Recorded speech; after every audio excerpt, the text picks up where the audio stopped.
Hello people, so once again we got a decent episode of One Piece 98, and boy oh boy, it demonstrated just what Hawkins' abilities are, as well as a reminder to those who may have forgotten. Also, it's pretty cool to see Luffy and Zoro team up back in action again. It's been a while. So the first part of the episode was pretty much Zoro and Luffy taking care of the father.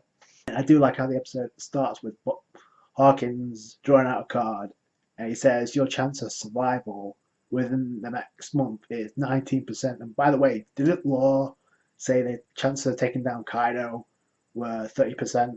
Hawkins once again bringing up you to Luffy and Zoro. You do realize who you're going up against, who rules pretty much Wano, right?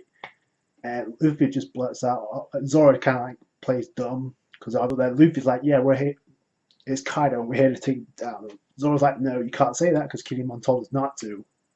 But it's like he's trying to lie and obviously make it seem like, "Oh, you misheard that. Don't pay it." Zoro immediately notices the Nidai Katetsu, and I wonder why.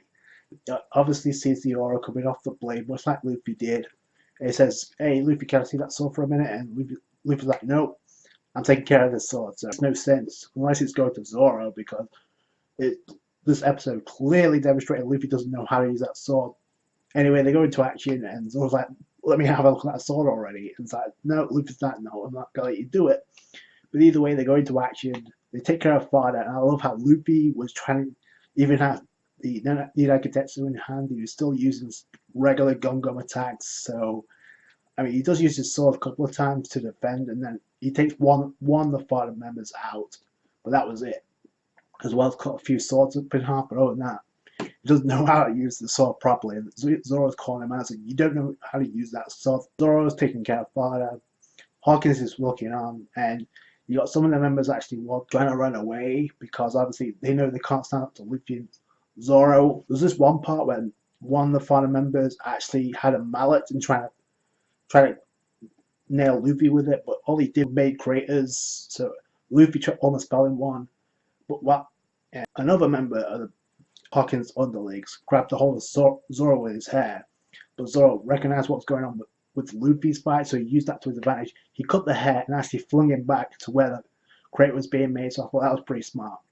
This is nothing for Luffy and Zoro. It's like, you got the final members running away, and then they're like, "Hawkins, you better do something because we can't deal with this." And Hawkins is like, "Have no fear." And immediately there's a lizard that one of the members, I guess one of the underlings, was riding on. He goes flying towards Hawkins, and I guess Luffy sent him flying, and immediately, I mean, Hawkins no chill whatsoever. He draws his straw sword and just stabs it casually. I mean, it was a brutal scene. Hawkins, wow, he's pretty ruthless, and even Luffy's like, "I kind of feel bad for that, but it is what it is." And after seeing that, guess who immediately attacks Hawkins first? None other than Zoro himself. He's not taking any prisoners. He goes right for Hawkins, and Hawkins knows at the last minute. You see that look of actually concern, but then he obviously switched one of the subordinates because obviously his abilities. We get full display and full explanation of what his abilities are, which I thought was pretty cool. One of the subordinates takes the hit. Hawkins, it looked like Hawkins got hit in the face with Zoro's attack, but then he survives because he switched out the straw souls for his own. He has 9 of them who took the hit, so Hawkins was fine. And Luffy's like, "How are you still alive?" So Hawkins draws, and he actually summons a massive Soul Reaper like straw Soul Reaper, I guess, from his ability. So that was pretty dope. And I love how the atmosphere changed as well. How the skies darkened. So build the tension with these 3 members of the worst generation staring down. And even Hawkins kind of admits, like, "No, I'm not going to take you on, type of guy to take you guys on head on, because I know what this means. It's 2 members of the worst generation." So I thought that was a nice little compliment.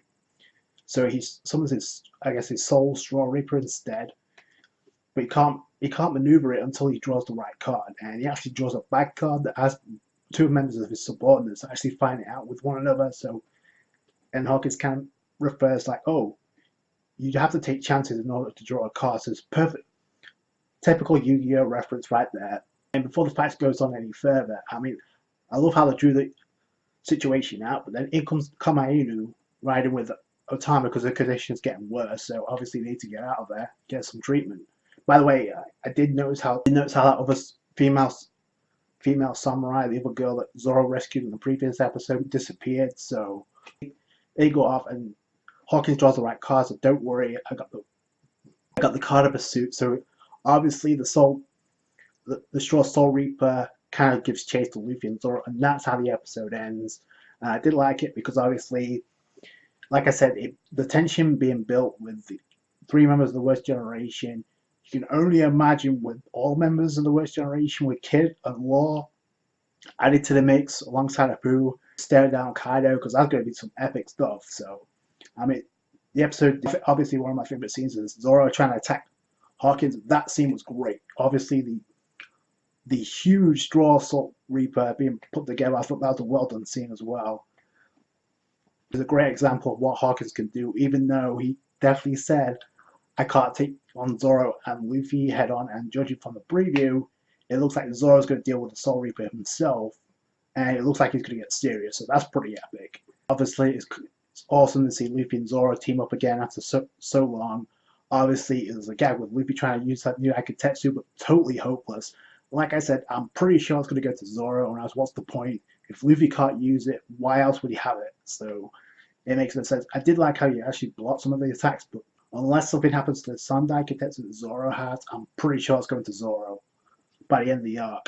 What do you think about Hawkins against Luffy and Zoro? And obviously Zoro getting down to business, it looks like, in the next episode. So obviously Wano really heating up, so I can't wait to see what's next. That's my thoughts. Please tell me yours in the comments. That's going to do it for today, guys. Thank you so much for watching. Like, review if you did. Subscribe to for more One Piece. Catch you guys later. That's guys.